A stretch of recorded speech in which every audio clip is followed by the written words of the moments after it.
isi ora ndak kanthi ora mulya bakal kanthi jagong manten. Jagong manten? Iya. Mantene sinten? Ora mulya mantene Bapa Durna. Kaget kok. Bareng. Durna dadi manten. Iya.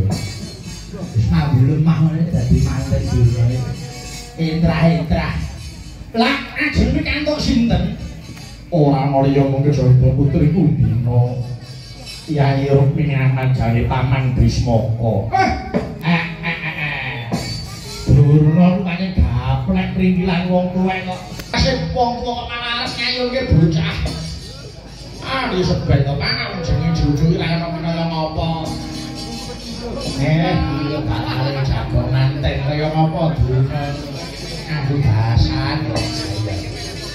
Iki apik ya.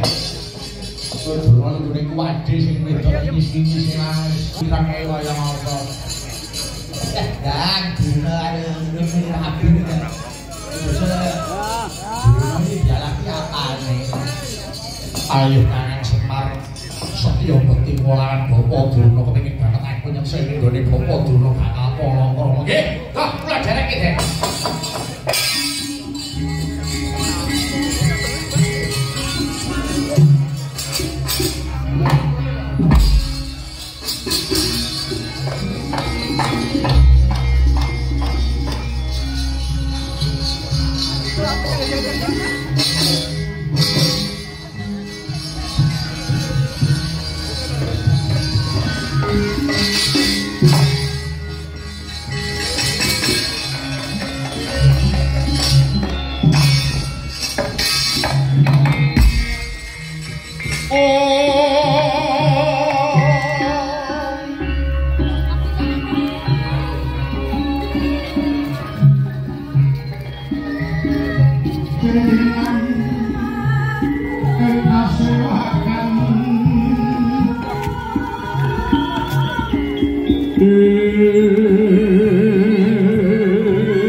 anggap srineteng dalu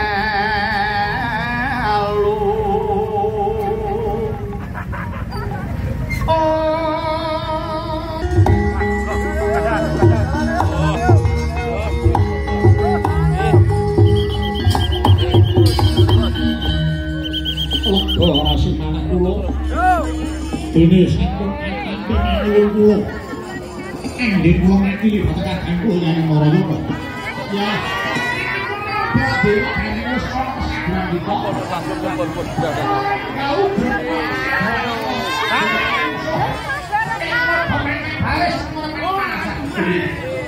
Dinten mriko kula temene nyekake Padyabala saking Madura.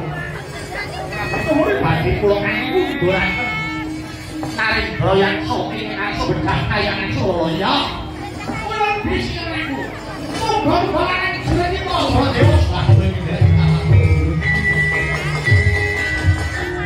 Ayo gas muni ayo. Manuk sing ngono sing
Baladewa ngatonake setya bakti maring para Jawata. Nggih.